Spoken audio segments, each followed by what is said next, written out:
do more questions and answers at the end. Okay. But we're going to keep on track here.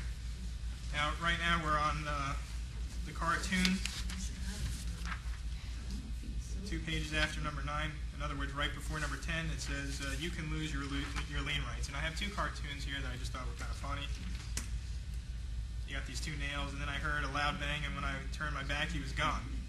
And then you got the other one where you got the Godzilla eating the contracts at the office, saying, I think I can feel pretty secure that these contracts won't be binding. In other words, like I was saying before, change orders, get them in writing if you can. If not, it's going to be pretty tough to enforce. I just want to talk to you now about owner defenses. So now you filed your claim of lien, you've done everything properly. What type of defenses can an owner raise to the enforcement of your claim of lien? Well, I've had this happen. I went ahead, filed a claim of lien on behalf of a client. The next thing you know, the owner is producing to me a final release of lien signed by my client. I called up the client and I reamed him. I said, why in the world have you paid me all of this money when you signed a final release of lien? You released your lien rights. Why? I don't even understand. So the owner says, hold on, let me look in, the client contractor of mine says, hold on, let me find out. Well, come to find out, it was one of his employees that came to pick up a check, didn't even know what they were signing, and we had to make some real inventive arguments. How I got my client paid is beyond me. I still got him paid. I'd like to go back and look at how I did it, but I mean, it was real bluffing is what it wound up coming down to. I remember that, and because I basically accused the owner of fraud. That's what it was, of slipping it in there. Officer of the corporation or something to actually legally sign for a release. Well, that's what we argued. That look, this person had no authority. You knew that they had no authority. This person was just a delivery person, right, and just picking up a check, and they thought that they were just signing that they were picking up a check, and this isn't going to release all lien. You knew that we were still doing work. There's things to that effect, but I don't want to be in that position, man. I got to tell you, it ain't good when I see that final release of lien coming in for when I'm liening. I ain't happy about that. So make sure, if you are going to be giving releases of liens, make sure it's a conditional release of lien. I know that I have it on my website. I know that Sunshine Notices has it in their packet. Use that conditional release of lien. So let's assume that the GC says, I'm not going to pay you unless you give me a release of lien because I need to give that to the owner to show in order to get my payment. Well, you can give a conditional release of lien. A conditional release of lien says this. It'll have a specific clause in there that says that this release is contingent upon me being paid, and that these funds are actually good. In other words, let's assume that you get a check for your conditional release of lien, or you get a promise that you will be paid. You're only giving a conditional release of lien, which becomes effective once you get paid.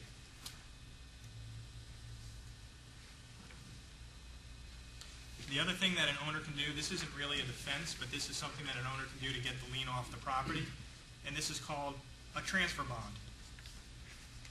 Let's assume that there's a $100,000 lien on the property. The owner wants to do something with the property and needs that lien to be taken off the property. So they go to you and they say, take it off. You say, no. Thanks. Owner says, no, I don't think you're entitled to it. What can the owner do?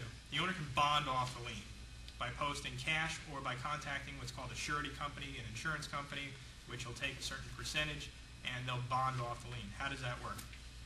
The owner has to post 100% of whatever you lien, plus 3 years worth of interest, plus it's some calculation for the attorney's fees, but it's usually, because the amount's usually pretty high, it's usually 25% of whatever the lien amount is. So in this case, it would be $100,000 plus $25,000 for the attorney's fees, anticipated that would be incurred, plus 3 years worth of interest, because in case the case takes about 3 years.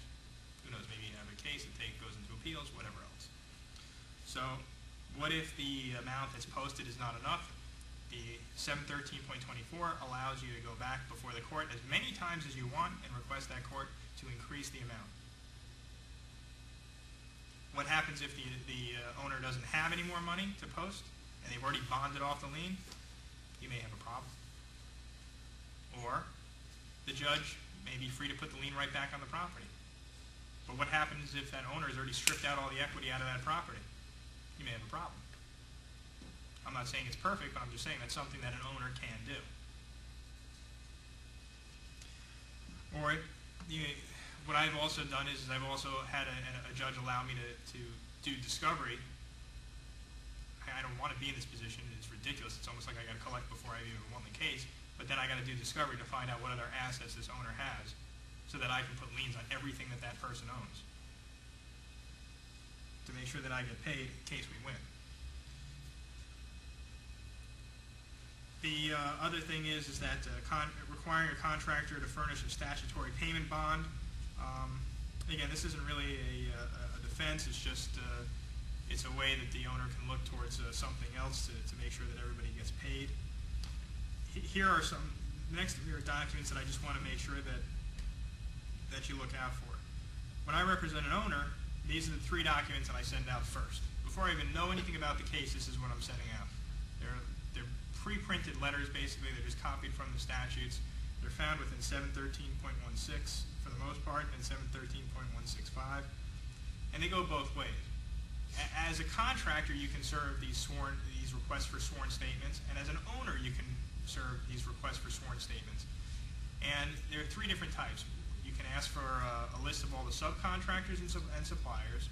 You can ask for a copy of the contract, and you can ask for sworn statements of account that swear to, hey, this is how much has been spent, this is how much has been received, this is what's uncompleted, and this is what's left to be completed. Whatever it is, there are a bunch of things that have to be completed in there.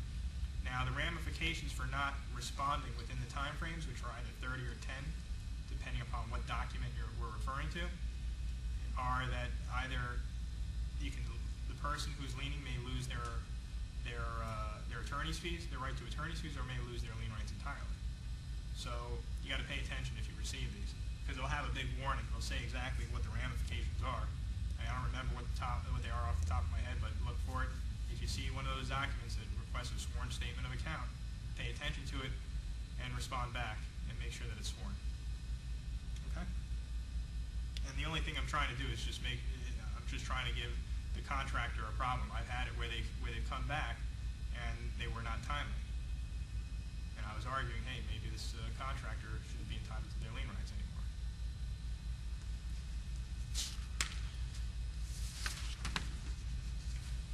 Or maybe they didn't answer it completely properly.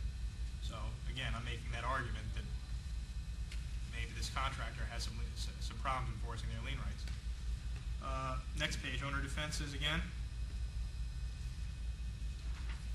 We spoke about before how when you're liening for things, it has to be in accordance with your direct contract. Well, that's again a defense. If the work performed by the liener is not within the scope of the direct contract, it's not lienable. Next one, where owner has made all the proper payments. What do I mean by that? Remember when I was giving you the example of the owner gets a final contractor's affidavit. The affidavit shows that nobody's left unpaid, and everybody's been paid by the general contractor, and I, as owner, I pay. I'm allowed to rely upon that. I don't care that I've gotten a bunch of notice to owners. Contractor says he's paying them all. I don't have to call up every one of you and find out whether or not you really have been paid. So I go ahead, I rely on the final contractor's affidavit. I pay.